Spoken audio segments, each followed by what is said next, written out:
Dad forgot to hang up the call. She's nothing, a failure, should have never been born. That's what he said. All those years, I was the one paying the mortgage. I didn't scream, I didn't cry. A week later, I sold my $830,000 luxury home and moved to another state, leaving them with nothing. Dad was stunned when the new owners moved in.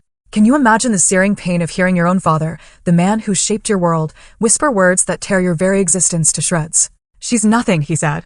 A failure. Should have never been born. He thought no one was listening, but I was. And in that moment, my entire life shattered. For years, I'd been their quiet benefactor, paying every cent on our $830,000 home where they lived, rent-free. I'd poured my life into them, sacrificing everything. But in that moment, there were no screams, no tears. Just a cold, steel-hard decision. Exactly 1 week later, I sold that luxury house and moved to another state. I left them to face the stark consequences of their words alone. My name is Audrey Foster. At 31, I'd built what most people would call a wildly successful life. My alarm would jolt me awake at 5 a.m. every morning, pulling me out of bed for an intense hour-long workout in the home gym I'd set up in the basement of my beautiful house in the Chicago suburbs. Protein smoothie, quick shower, and I was out the door by 7:15, battling the downtown traffic to get to my office at Hartman Financial Advisors. To my colleagues, I was the poster child for hard work paying off. After nailing my MBA at Northwestern, I'd landed a financial analyst position and climbed the ranks fast. 3 promotions in 5 years? Yeah, I was on the fast track, and my boss, Victoria Hayes, had even taken me under her wing as a mentor. Audrey, you're going places in this company, she'd tell me during our monthly check-ins. Your attention to detail and dedication to clients? Exactly what we value here. But what they didn't see, what they couldn't possibly know, was the silent burden waiting for me back home. 3 years prior, I'd finally bought my dream house, a gorgeous 4-bedroom colonial in an upscale neighborhood, valued at $830,000. I'd pictured living there alone, maybe eventually with a partner. Instead, within 2 months of moving in, my parents, Raymond and Margaret Foster, had moved in with me. See, my dad's construction business had just gone bankrupt. Again. It's just temporary, sweetheart, Mom had promised. Just until we get back on our feet. 3 years later, they were still there. And I was still paying for everything. The mortgage, utilities, groceries, their cell phone bills, even their car insurance. They contributed nothing. Not a single dollar. Dad spent his days applying for jobs he never seemed to get, while Mom volunteered at church and went to lunch with her friends every Wednesday. And then there was my sister, Heather. Every Wednesday evening, she'd bring her 3 kids over for family dinner. She married her high school sweetheart, Keith, had her first child at 21, and dropped out of community college. But you know what? My parents would just beam with pride whenever she walked through the door. There's our girl, Dad would say, wrapping her in a hug, barely even looking at me. After those dinners, I'd drag myself to my home office to catch up on work, exhaustion settling deep into my bones. The sheer weight of supporting everyone was crushing, honestly. But I'd convinced myself it was my duty. I was the successful one, after all. This was what a good daughter did. My best friend, Zoe Curtis, she never understood. Audrey, they're taking advantage of you, she'd tell me during our rare lunch dates. They're adults. They should be supporting themselves, not living off their daughter. They're my parents, I'd always reply, that familiar defense coming out automatically. Dad's still looking for work, and Mom never had a career. What am I supposed to do? Throw them out on the street? Zoe would just shake her head, knowing there was no point arguing. She'd known me since college.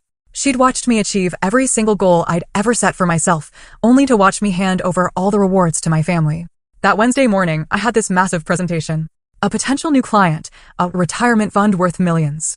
Victoria, my boss, had entrusted me with a lead, a clear sign she was grooming me for that next level. Land this account, she'd told me, and we'll be talking about that senior analyst position. As I straightened my blazer, giving myself one last check before heading out, I spotted my dad in the kitchen, sipping coffee, scrolling on his phone. Big day today, Dad, I said, trying to inject some genuine enthusiasm into my voice. Wish me luck. He barely even looked up. Sure, honey. Good luck. The familiar sting of disappointment was there, but I pushed it down. Today wasn't about that. Today was about my career, about proving to Victoria and to myself that I deserved that promotion. Today was about my future. Little did I know, that future was about to get a seismic jolt. The presentation? It went better than I could have ever hoped. The clients were totally engaged, asking insightful questions. By the end, they were nodding along with my recommendations. Victoria caught my eye across the conference room and gave me this subtle thumbs up. As we wrapped up, the CEO of the retirement fund shook my hand firmly. Miss Foster, you've clearly done your homework. We'll be in touch very soon. After they left, Victoria pulled me aside. That was excellent work, Audrey.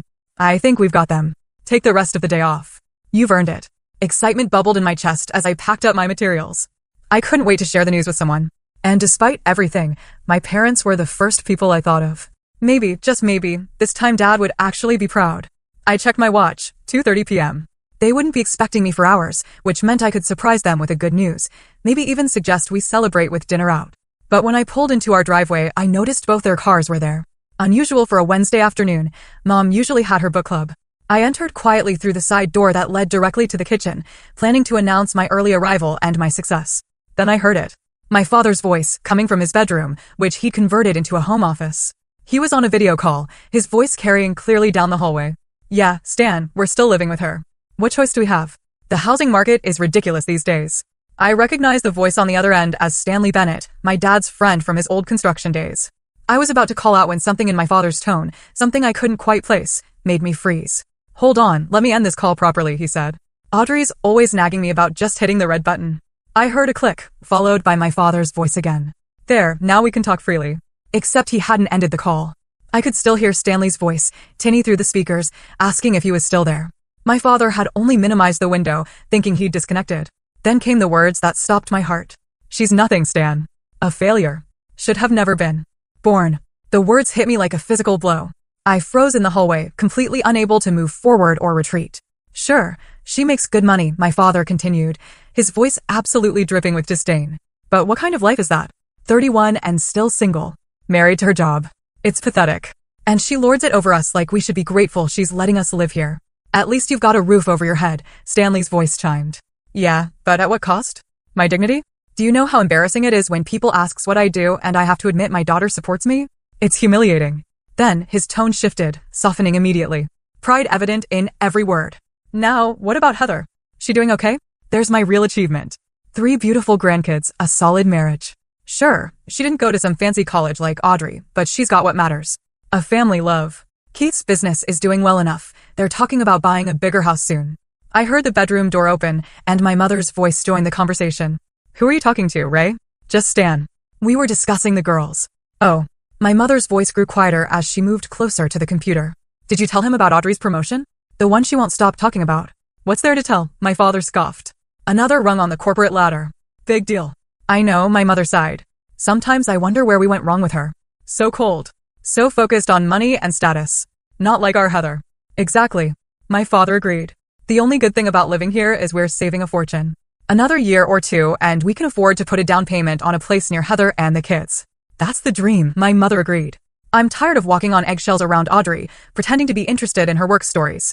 Remember last Christmas when she gave us those expensive watches? My father laughed. Like we needed a reminder of how much money she has. So tasteless. My stomach lurched. Those watches had cost me $3,000. I'd spent weeks researching the perfect style for each of them, wanting to give them something special that would actually last. Well, we'll just keep playing the game for now, my mother said. She needs us more than we need her, even if she doesn't realize it. Without us, who does she have? No husband, no kids. Just that awful friend Zoe who keeps putting ideas in her head. True, my father mused. Remember when Zoe convinced her to take that trip to Cabo instead of helping us with the bathroom remodel? Selfish. Both of them. I'd canceled that trip at the last minute, by the way, after my father complained about needing help with house projects. I'd lost the deposit and used my vacation days to paint and tile instead. The conversation continued, but I couldn't bear to hear another word. My heart was pounding so hard I could feel it in my throat. Nausea swept over me in waves. I backed away silently, so grateful I'd worn flats instead of my usual heels. Somehow, I made it back to my car without being detected. As I sat behind the wheel, my hands were shaking so badly I couldn't even insert the key. Fragments of their conversation echoed in my mind. A failure should have never been born. My real achievement. Saving a fortune. The girl they wished had never existed was bankrolling their comfortable retirement. I don't even remember driving to Zoe's apartment. I must have operated on autopilot, muscle memory guiding me through familiar streets while my mind replayed 31 years of memories in a harsh, new light. The times my academic achievements were acknowledged with distracted nods while Heather's C+ in art was displayed proudly on the refrigerator. The college graduation party they left early because Heather's son had a cold. The countless times they'd needed loans that were, predictably, never repaid. By the time I parked outside Zoe's building, my shock had hardened into something else. Something cold. Something clear. Something utterly certain. For the first time in my life, I saw my family exactly as they were. Not as I desperately, foolishly, wanted them to be. They said what? Zoe's voice practically echoed through her apartment as I recounted everything I'd overheard. Her normally calm demeanor had given way to pure, unadulterated rage on my behalf. Her hands were flying, gesticulating wildly as she paced back and forth. "You need to confront them right now," she insisted, reaching for her phone. "I'll drive you back there myself." I just shook my head, curling deeper into the corner of her couch. "I can't go back there tonight. I can't even look at them, knowing what they really think of me." Zoe sat beside me, taking my trembling hands in hers. "Then stay here as long as you need." The initial shock was slowly wearing off, leaving room for memories to surface. Moments I dismissed, rationalized away as just how things were, now returned with painful, crystal clarity. Like the time I'd used my entire first year-end bonus, $15,000, to pay off the remaining debts from my father's failed business. He'd accepted the check with a casual, "Thanks, kiddo," before immediately calling Heather to discuss her eldest son's private school applications. Or the European vacation I'd planned for years, postponed 3 times to cover what they called family emergencies. The first for Dad's knee surgery, which, weirdly, didn't stop him from playing golf 2 weeks later. The second for Mom's minor car accident, needing a replacement vehicle they couldn't afford. The third for Heather's unexpected medical bills when insurance wouldn't cover her youngest daughter's treatment. When I finally moved into my dream house, the crown jewel of my achievements, they'd shown up 3 weeks later with suitcases and sad stories about their landlord selling their rental property. And what did I do? I gave them the master bedroom with its ensuite bathroom, moving my own things to the smaller guest room to accommodate them. My privacy, my space, my sanctuary, surrendered without a fight. Because, that's what good daughters do. "I've defended him so many times," I whispered to Zoe, recalling conversations with colleagues who'd questioned my father's business acumen after meeting him at company events. People would ask why he kept failing, and I'd make up excuses. Bad economy, dishonest partners, bad luck. "Because you're loyal," Zoe said firmly. "That's not a character flaw, Audrey." My phone buzzed with a text from Danielle Parker, my assistant at work. "Great job today. Victoria's thrilled. Did you go homesick? Let me know if you need anything." I'd completely forgotten about the presentation's success, the very reason I'd gone home early in the first place. It seemed so trivial now, utterly overshadowed by the revelation that had just upended my entire world. "My whole identity has been built around being the good daughter," I said, the realization settling heavily on my shoulders. The responsible one. The successful one. But they never wanted that. They wanted me to be Heather. Zoe snorted. "Heather? Who can barely keep a job and relies on her husband's family business to survive? That Heather." "They don't see it that way," I explained. "They see her children. Her marriage. The normal life I've never had because I've been too busy working to support everyone." As night fell, I found myself scrolling through property laws on my phone, researching homeowner rights. The house was solely in my name. They had no legal claim to it. No right to stay if I asked them to leave. The thought sent a strange, powerful mixture of guilt and liberation coursing through me. The next morning, Zoe used her connections to get me an emergency session with her therapist, Dr. Amelia Richardson. "What you're describing is a profound betrayal," Dr. Richardson said, after I'd recounted the previous day's events. "It's normal to feel disoriented, angry, even grief-stricken. You're mourning the parents you thought you had. I keep wondering if I should just confront them," I admitted. "Scream at them. Make them understand how much they've hurt me." She leaned forward slightly. "Would that give you what you need?" I considered the question. No, I finally said. "They'd deny it, or minimize it, or turn it around on me somehow. They always do. Then what would give you what you need?" The answer came with surprising clarity. "Freedom. I need to be free of them. Of the obligation, the guilt, the constant striving for approval I'm never going to get." "And how might you achieve that freedom?" I didn't answer immediately. Instead, I found myself mentally calculating numbers. My savings, the house's value, the cost of starting over somewhere new. Somewhere without the crushing weight of familial expectations. By the time I left Dr. Richardson's office, a plan was forming. Not a confrontation. An exit strategy. I would not give them the satisfaction of my anger or my tears. I would simply remove myself from the equation of their lives as cleanly and completely as possible. That night, staying at Zoe's again, I created a detailed spreadsheet. Steps to take. Calls to make. Research to complete. By dawn, I had a comprehensive exit plan mapped out, a timeline for extracting myself from the life I'd built around people who had never truly wanted me in theirs. As I finally drifted off to sleep, I felt something I hadn't experienced in years, the lightness of a decision made. A path forward clear. For once, I would put myself first. And I wouldn't apologize for it. For the first time in my entire career, I called in sick the next morning. Victoria was incredibly understanding. "You've banked enough goodwill to take a month off if you needed to," she told me, though concern colored her voice.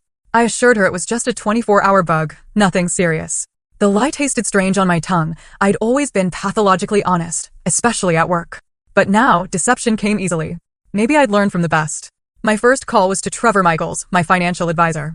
We'd met monthly for years as I built my investment portfolio, but I'd never heard the urgency in his voice that I did when I explained I needed an emergency meeting.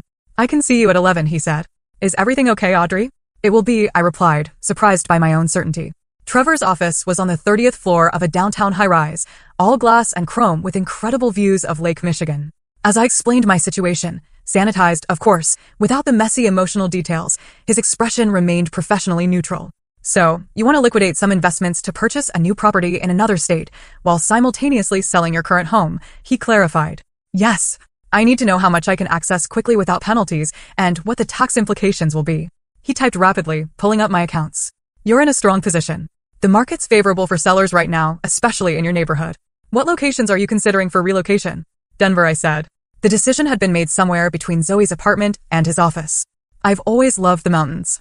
By the time I left Trevor's office, I had a clear picture of my financial standing and a referral to a real estate agent who specialized in quick sales for professional clients. Natalie Wells called me before I'd even reached my car. "I understand you're looking for a discreet, expedited sale," she said. "No preamble necessary. I can be at your property this afternoon to assess." "Not today," I replied quickly. "My parents are home.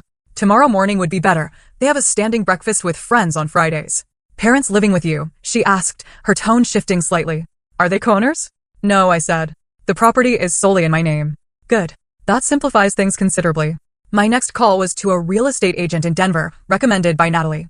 Melissa Johnson specialized in relocating professionals and totally understood my need for discretion and speed. "I can start sending you virtual tours today," she assured me. "Based on your budget and preferences, I already have several properties in mind." The lawyer came next. Patricia Alvarez, a referral from a colleague who'd gone through a complicated divorce. She confirmed what I already suspected. As the sole owner, I had every right to sell my property, regardless of who was living there. "You'll need to follow proper eviction procedures if they refuse to leave voluntarily," she cautioned, but given the circumstances, I doubt it will come to that. By mid-afternoon, the framework of my new life was taking shape. I drove back to my house, timing my arrival for when I knew my mother would be at her weekly hair appointment. My father was likely in the basement, where he'd set up a makeshift workshop for projects he never completed. I slipped into my bedroom and began methodically sorting through my personal items. Important documents went into a secure portfolio: birth certificate, passport, insurance policies, property deeds. Jewelry and small valuables were next, packed into a carry-on suitcase I could easily transport to Zoe's. In the back of my closet, I found a box of childhood mementos I'd kept through multiple moves: diaries with little locks, school awards, photographs. I opened one diary from when I was 12. The handwriting, large and looping. "Dad forgot my science fair today. Mom said he was too busy with work, but I saw him watching TV when I got home. Heather got a new bike for getting a B in math. I got all A's again, but no one noticed." Page after page documented small betrayals, moments of blatant favoritism so normal to my childhood self that I'd recorded them matter-of-factly, without complaint.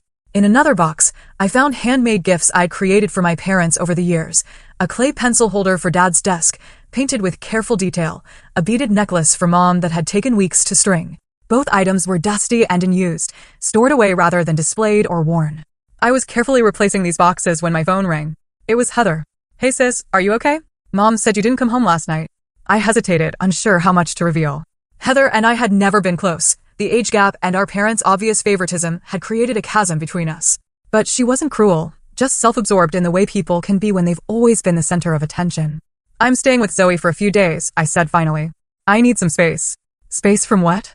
Did something happen?" We arranged to meet at a coffee shop halfway between our homes.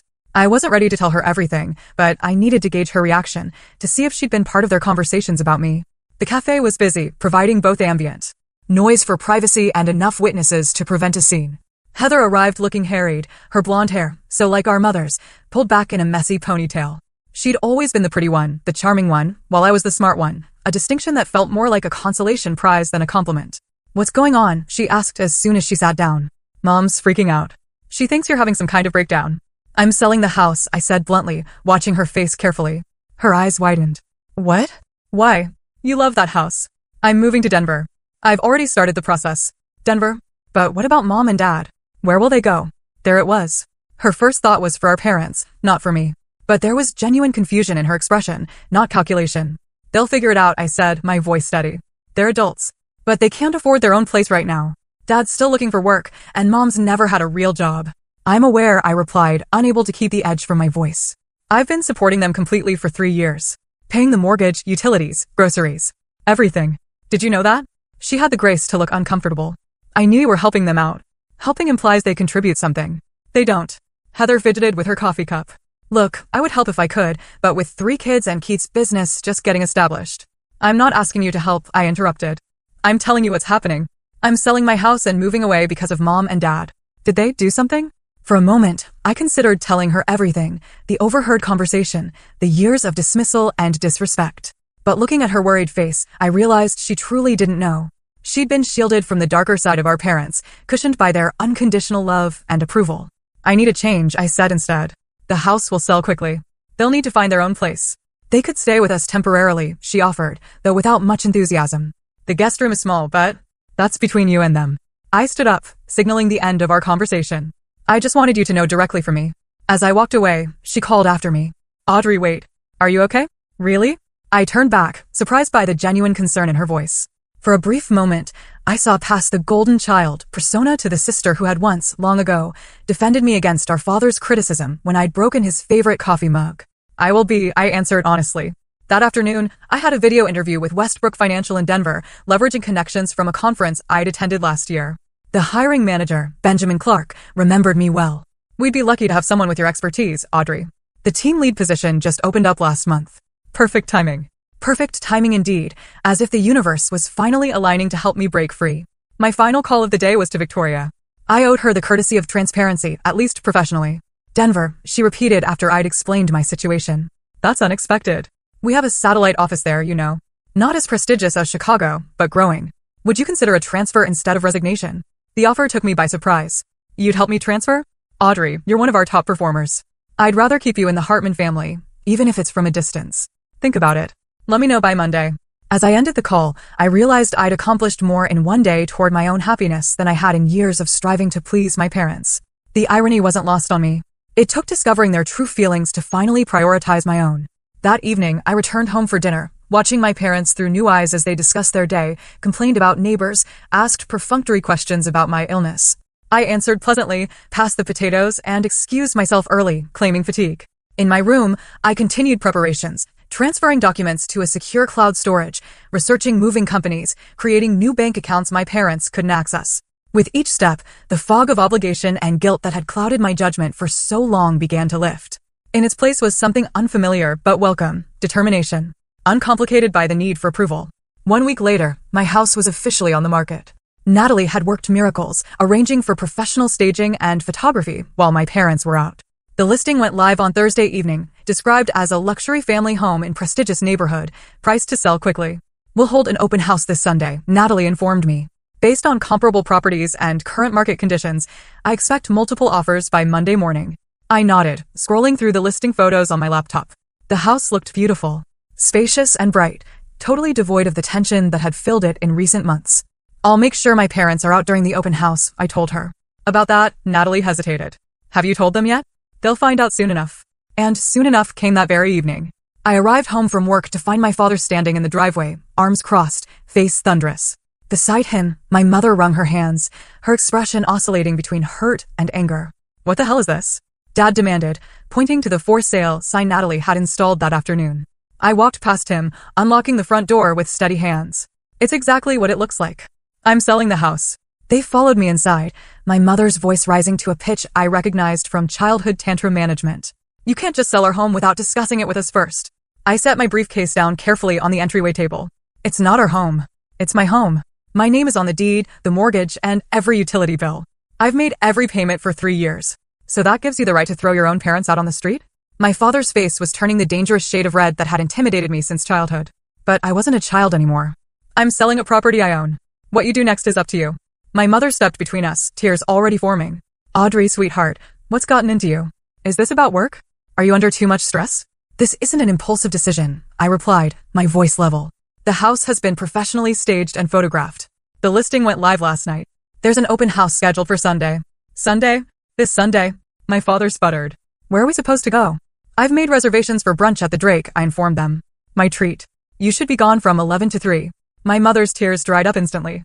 You expect us to go to brunch while strangers walk through our home? My home, I corrected again. And yes, that's exactly what I expect. My father pulled out his trump card. I'm calling Heather. She'll talk some sense into you. I shrugged, the gesture so foreign to my usual accommodating body language that they both stared. Call whoever you want. An hour later, we were seated in our living room, in a twisted parody of a family meeting. Heather had arrived, kids in tow, her husband Keith trailing behind, looking deeply uncomfortable. The children had been dispatched to the backyard, leaving the adults to what my father ominously called sorting this mess out. Audrey, Heather began, clearly designated as the mediator. I understand you're going through something right now, but selling the house seems extreme. It's not extreme, I countered. It's a practical decision. I'm moving to Denver for a new job opportunity. Keith, who had always been peripheral to our family dynamics, spoke up unexpectedly. Denver's a great market right now. Growing tech sector, outdoor lifestyle. Smart move professionally. My father shot him a glare that could have melted steel. Not helpful, Keith. Just saying, career-wise, it makes sense. My mother ignored this tangent. But why so suddenly? Why not give us time to find a place, get organized? The closing will be in 30 days. That's standard. You have a month to make arrangements. A month? My father exploded. To find an apartment? Pack everything? In this rental market, it's impossible. I managed to organize selling a house and relocating to another state in a week, I pointed out. I'm sure, between the two of you, finding a local apartment in a month is doable. Heather looked between us, clearly struggling with divided loyalties. Mom, Dad, Audrey does have the right to sell her own house. Maybe we should focus on helping you find a new place. My father's betrayed expression would have been comical if it weren't so utterly predictable. You're taking her side? I'm not taking sides. I'm being practical. If the house is for sale, you need somewhere to live. The conversation deteriorated from there, with my parents cycling through anger, guilt-tripping, and finally, bargaining. Just give us 3 months, my mother pleaded. Until after the holidays. The market is hot right now, I replied. Waiting would be financially irresponsible. My father snorted. Since when do you care about money more than family? The irony of his statement hung heavy in the air between us. If only he knew how his own words about me had set this whole thing in motion. But I held my tongue, refusing to give away the knowledge that fueled my resolve. By Sunday, the tension in the house was unbearable. My parents had shifted to cold silence, a tactic they'd employed throughout my childhood when I disappointed them. We drove to brunch in complete silence, the atmosphere in the car thick with unspoken recriminations. At the Drake, I received a text from Natalie. Huge turnout. At least 40 parties so far, several very interested. Monday morning brought news that exceeded even Natalie's optimistic projections. We have 7 offers, she announced when I called her from work. The highest is $875,000, all cash, 21-day close, minimal contingencies. Accept it, I said without hesitation. Are you sure? We could counter, maybe push them to $885,000. The speed is more important to me than squeezing out another $10,000. By the time I returned home that evening, I had a signed purchase agreement and a closing date, June 17th, exactly 3 weeks away. The buyers had waived the inspection contingency based on the home's age and condition, requiring only a standard appraisal for their lender. Meanwhile, Melissa in Denver had found me a perfect apartment, a 2-bedroom with mountain views in a secure building downtown, walking distance to my new office. I can hold it with a deposit, she said. It'll be available June 20th if that timing works for you. 3 days after closing. Just enough time to drive from Chicago to Denver with whatever possessions I decided to keep. The next phase was sorting and packing. I hired a professional organizer, Laura Bennett, who specialized in downsizing. Think of it as curating your life, she suggested as we stood in my bedroom, surveying the accumulated possessions of my adult life. Keep only what serves your new chapter. Together, we created 3 categories: keep, sell/donate, and discard. My wardrobe was ruthlessly edited, the formal business attire of Chicago banking giving way to Denver's more casual tech culture. Furniture that wouldn't fit in my new apartment was consigned to high-end resale shops. Books were boxed for donation to the local library, save for a carefully selected collection I couldn't bear to part with. My colleague Danielle volunteered to help one weekend, arriving with coffee and an efficient attitude that matched my own. Victoria is in denial, she confided as we wrapped framed photographs in bubble wrap. She keeps telling everyone you'll change your mind before the transfer paperwork goes through. Not a chance, I replied, carefully packing away a photo of my college graduation, the only one where both my parents appeared genuinely proud of me. Had that been real, or just for the camera? As we worked, memories surfaced of my ex-boyfriend Connor, who'd never understood my family dynamics. You drop everything whenever they call, he'd complained during our last fight. It's like you're their parent, not the other way around. I'd ended things shortly after, convinced he was being selfish for not understanding my family obligations. Now, I wondered if he'd seen what I'd been blind to all along. By the second week, the house was half-packed, my life sorted into neat, labeled boxes.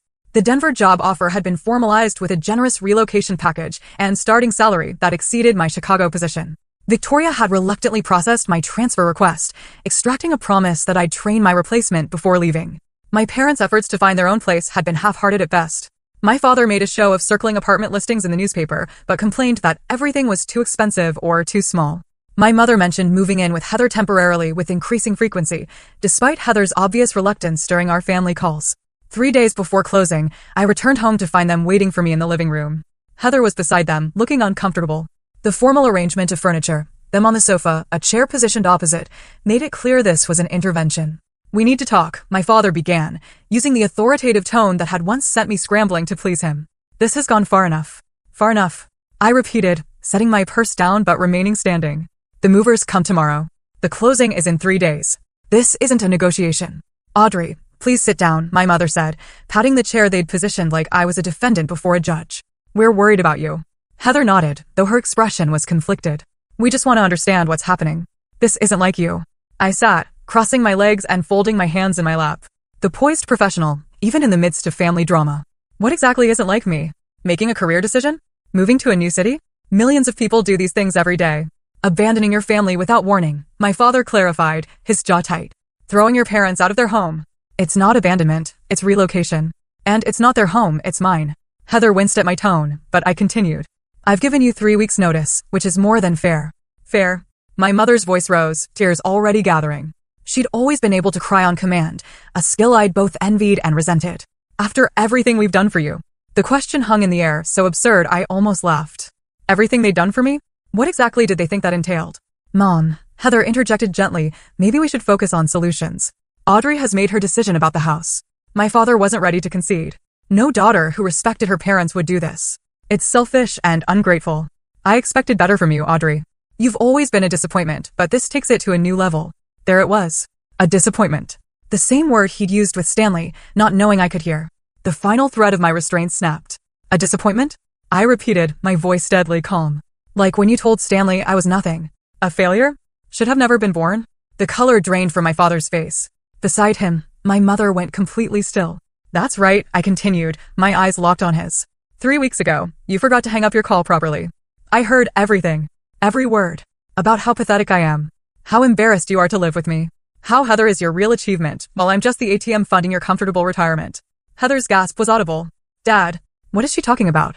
My father recovered quickly, his expression shifting to defensive indignation. "You were eavesdropping on a private conversation." "I came home early to share good news about a client presentation," I shot back. "You were broadcasting your conversation through the whole house because you can't operate video call software properly." "You clearly misunderstood," my mother interjected, reaching for my hand. I pulled away before she could touch me. "Whatever you think you heard, I heard you too, Mom. Joining in about how cold I am, how focused on money and status. How you're tired of walking on eggshells around me and pretending to be interested in my work stories. How the expensive Christmas watches I bought you were tasteless. How you're both just playing the game until you can afford to move near Heather." My mother's mouth opened and closed, no words emerging. Beside her, my father switched tactics. "Everyone vents sometimes, Audrey. You're taking things out of context. Of course we appreciate everything you do for us. Do you?" I reached into my bag and pulled out a folder I'd prepared for this moment, though I hadn't been sure it would come. "Let me show you what everything looks like." I opened the folder and removed a spreadsheet, sliding it across the coffee table toward them. "This is a complete accounting of what I've spent supporting you both for the past 3 years. Mortgage payments, $14,400, $14,200, and $36. Groceries and household expenses, $28,500. Car insurance, cell phone bills, medical expenses not covered by Medicare, $22,375. Home repairs and improvements, $31,900. I turned to a second page. Plus the loans that were never repaid, Dad's new truck after the bankruptcy, $42,000. Mom's cosmetic dental work, $8,400. The Florida vacation last winter, $6,700. Heather's children's private school application fees that you insisted on covering, $3,600. Heather's head snapped up. "What?" "They told me you offered to pay those." "I did," I confirmed, after they pressured me. "Just like I've been secretly funding your children's college accounts for the past 5 years. $500 a month, automatically transferred.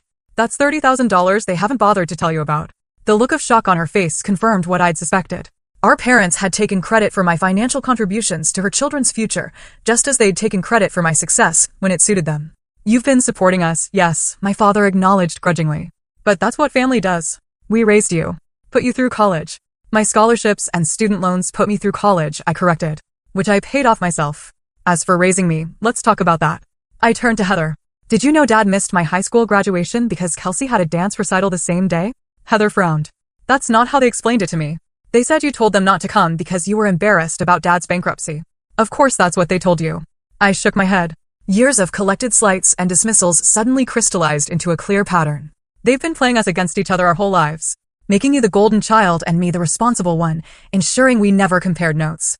My mother stood abruptly. This is ridiculous. We've always loved both our daughters equally. Really? I shot back.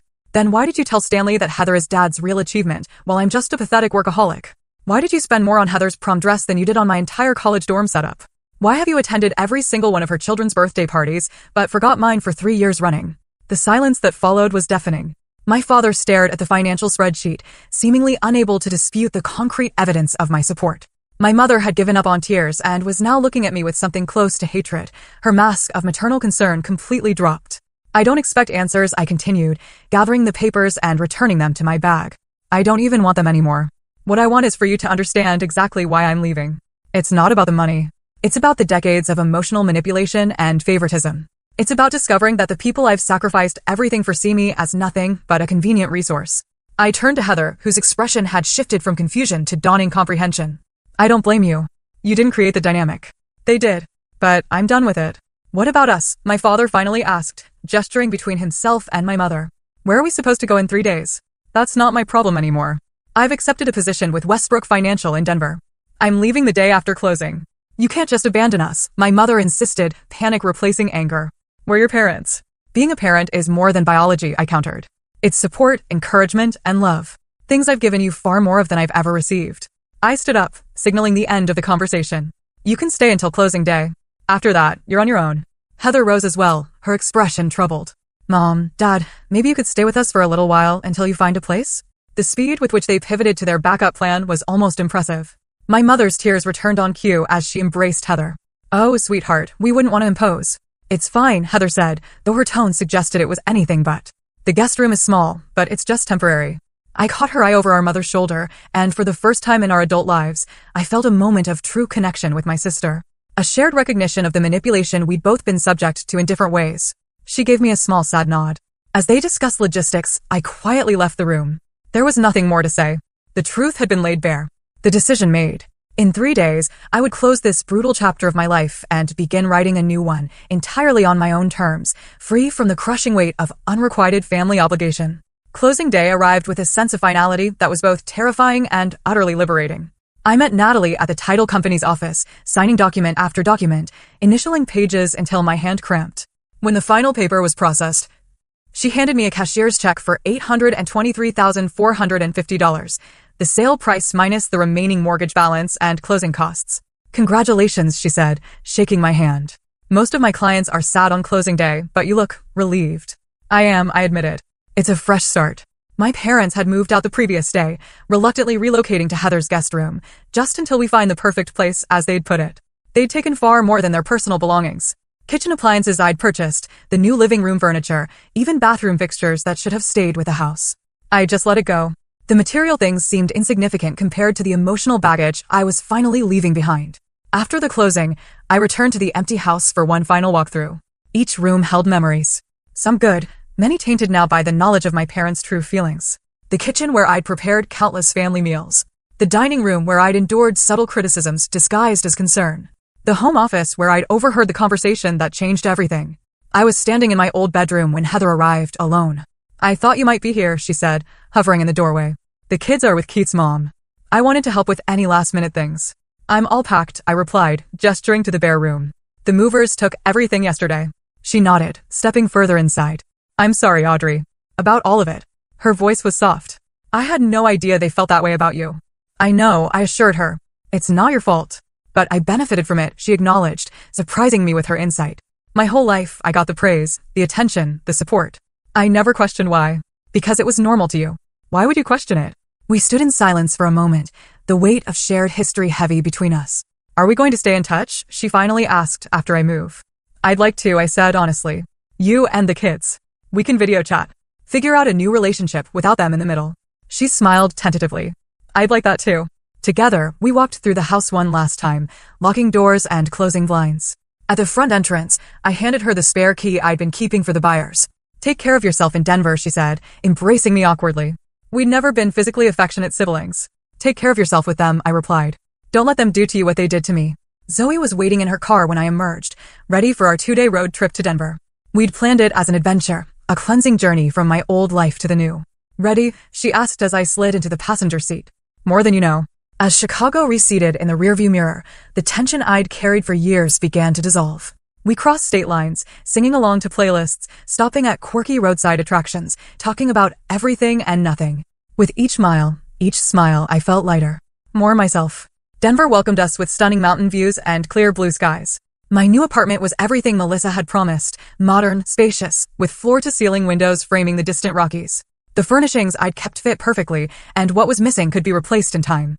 "This place is gorgeous," Zoe declared as we uncorked a bottle of champagne that first night. "To new beginnings.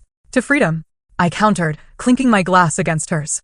Zoe stayed for a week, helping me settle in before flying back to Chicago. Her departure was bittersweet, my only connection to my old life returning to it. But I wasn't alone for long. My new position at Westbrook Financial began the following Monday. The team welcomed me warmly, and the work itself was engaging, similar enough to my previous role to leverage my expertise, different enough to present new challenges. My boss, Monica Evans, had a management style that emphasized results over FaceTime, a refreshing change from Chicago's more traditional banking culture.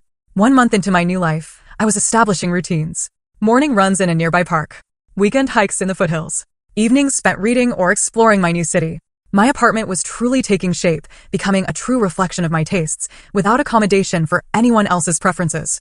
The phone call from Heather came on a Sunday afternoon. "How's Denver?" she asked after pleasantries were exchanged. "It's wonderful," I replied truthfully. "How are things there?" Her hesitation told me everything before she spoke. "Challenging. Mom and Dad are still with us. They've looked at a few apartments, but always find reasons why they won't work. Let me guess.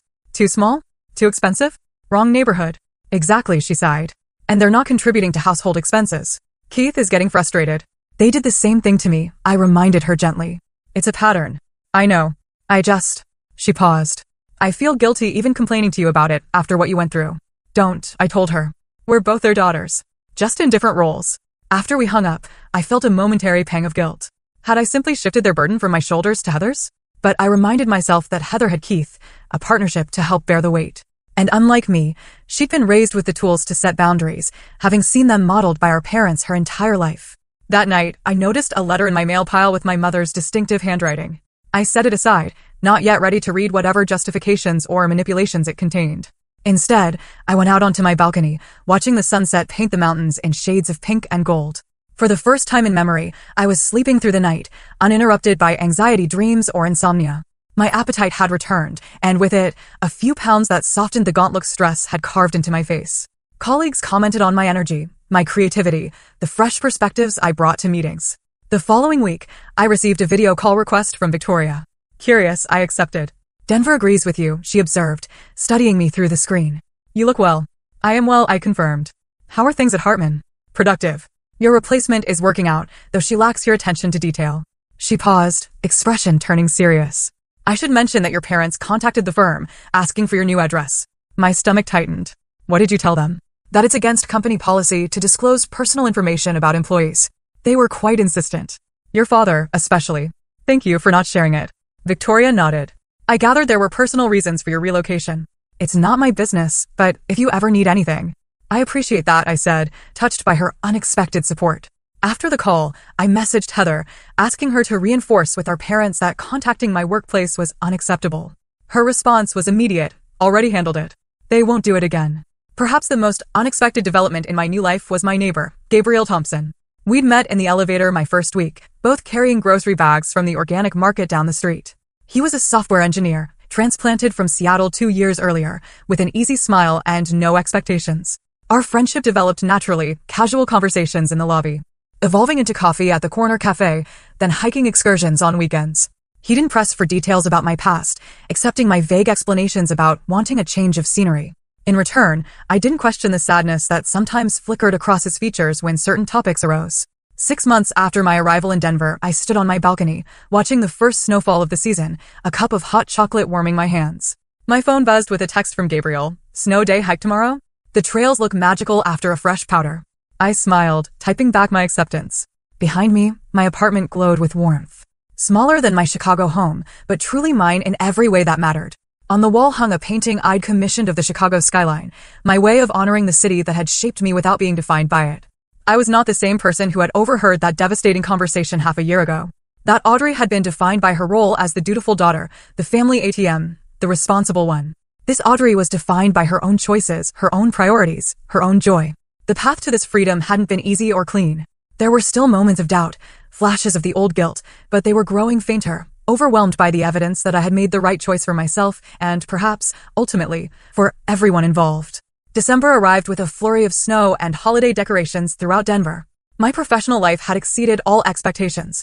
3 months after joining Westbrook Financial, I'd been promoted to team lead, managing 6 analysts and reporting directly to the regional director. My colleagues respected my expertise, and clients appreciated my straightforward approach to financial planning. Personally, I'd found my footing in this new city. My apartment, while more modest than my Chicago home, felt authentically mine. I'd purchased it in October after my rental lease expired, using a portion of the proceeds from the Illinois house. At 1,500 square feet, it was the perfect size for one person who valued quality over quantity. My friendship with Gabriel had deepened into something more, though we were taking things slowly. Both of us carried baggage from previous relationships, his a divorce, mine, the complex entanglement of family dysfunction. We'd agreed to be intentional about our connection, building a foundation of honesty and respect before defining what we might become to each other. Every Saturday morning, I video called with Heather and her children. These conversations had become a highlight of my week, a way to maintain family bonds that were healthy and reciprocal. Her oldest, Tyler, was applying to colleges and often sought my advice on financial planning for education.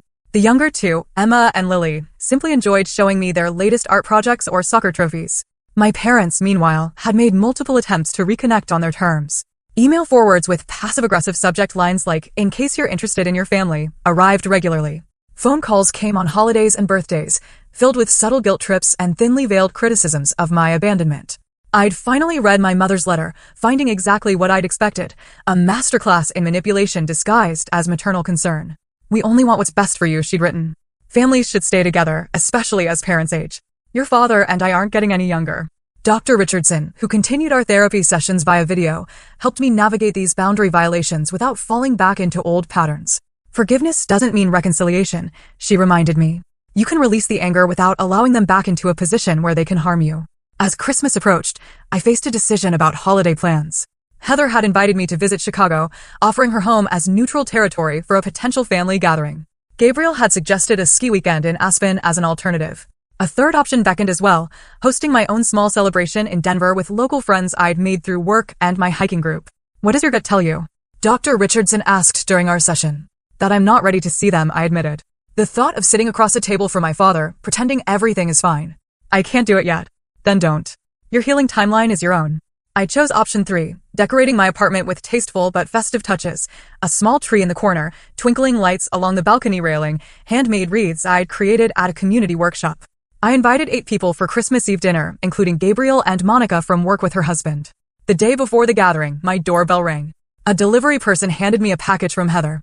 Inside were handmade ornaments from the children, along with a card that brought tears to my eyes. "We miss you, but we understand. Building your own traditions is important too. Love you, sis."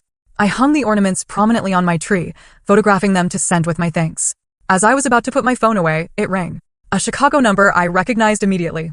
My father. For a moment, I considered letting it go to voicemail, but something prompted me to answer. "Hello, Audrey?" His voice sounded older, smaller somehow. "Merry Christmas." "Merry Christmas, Dad," I replied, keeping my tone neutral. "Your mother and I," he began, then cleared his throat. "We're in our own place now. A small apartment near Heather." "That's good. I'm glad to hear it." An awkward silence stretched between us.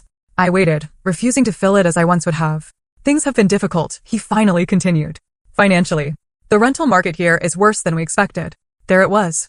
The real purpose of the call. "I'm sorry to hear that." Another pause, longer this time. I could almost hear his internal struggle, pride wrestling with need, expectation battling with the new reality. "Audrey, I know things ended badly, but we're your parents. We need..." "Dad," I interrupted gently but firmly. "I'm not in a position to provide financial support anymore. My life has changed. My expenses and priorities are different now." "But family helps family," he insisted, the familiar guilt tactic emerging. "Yes, they do," I said. "And that help can take many forms. I'm happy to stay in touch. to rebuild a relationship based on mutual respect. But my financial support is no longer an option. The silence that followed told me everything about his true priorities. When he spoke again, his voice was tight with suppressed anger. I see. Well, Merry Christmas then. Merry Christmas, Dad, I repeated, ending the call before he could continue. I stood on my balcony afterward, watching snowfall gently on the city below. 6 months ago, that conversation would have left me devastated, racked with guilt and self-doubt. Now, I felt only a calm certainty that I had made the right decision, not just for my financial well-being, but for my emotional health. Christmas Eve arrived with perfect Rocky Mountain clarity. Brilliant blue skies contrasting with snow-covered peaks in the distance. My apartment filled with delicious aromas as I prepared dinner, something I'd once done out of obligation, but now enjoyed as a creative expression. Gabriel arrived early to help, moving around my kitchen with comfortable familiarity. Your dad called again. He asked when I mentioned the conversation. Trying the direct approach this time, I confirmed, checking the roast in the oven. At least he was honest about wanting money. And you're okay with setting that boundary? I considered the question seriously. Yes. For the first time in my adult life, I feel like I'm making choices based on what's right for me, not what others expect or demand. He smiled, the expression warming his eyes. That's what I admire about you, Audrey. Your courage to redefine yourself, to navigate by your own stars. As my guests arrived, bringing wine and desserts and holiday cheer, I realized I'd created something precious here, a chosen family, built on genuine connection rather than obligation. We laughed and shared stories, exchanged small gifts, celebrated the season with joy, uncomplicated by past grievances or hidden agendas. After everyone had gone home, Gabriel lingered, helping me clean up despite my protests that it could wait until morning. I have something for you, he said, pulling a small, wrapped package from his jacket pocket. Not exactly a Christmas gift. More of a new tradition gift. Inside was a beautiful compass, its brass case engraved with mountains and stars. For someone who found her true north, he explained. Who had the courage to navigate by her own stars. My phone rang before I could respond, my parents, calling for their annual Christmas check-in. In previous years, I would have immediately answered, abandoning whatever I was doing to fulfill my filial duty. This time, I looked at Gabriel, at the compass in my hand, at the home I created for myself. I'll call them back tomorrow, I decided, silencing the ringer. Tonight is for new beginnings. As I stood on my balcony later that night, Gabriel's arm around my shoulders, watching the city lights twinkle beneath a canopy of stars, I felt a profound sense of peace settle over me. The journey from Chicago to Denver had been far more than geographical. It had been a reclamation of self, a declaration of worth, a lesson in the difference between obligation and love. I had sold a house worth $830,000, but what I gained in return was priceless. The knowledge that I deserved better, the strength to create boundaries, and the freedom to build a life that honored my own heart. So, what would you have done in my situation? Would you have confronted your parents immediately, or taken a similar approach to mine? I'd love to hear your thoughts in the comments below. If you've ever had to set difficult boundaries with family, share your experience. Your story might help someone else who's struggling with similar issues. Thank you so much for spending this time with me today. If you found value in my story, please hit that like button and subscribe to the channel for more real-life experiences and lessons learned. Share this video with someone who might need to hear that it's okay to prioritize their own well-being. Until next time, remember that true family is defined by love and respect, not just by blood. Take care of yourselves.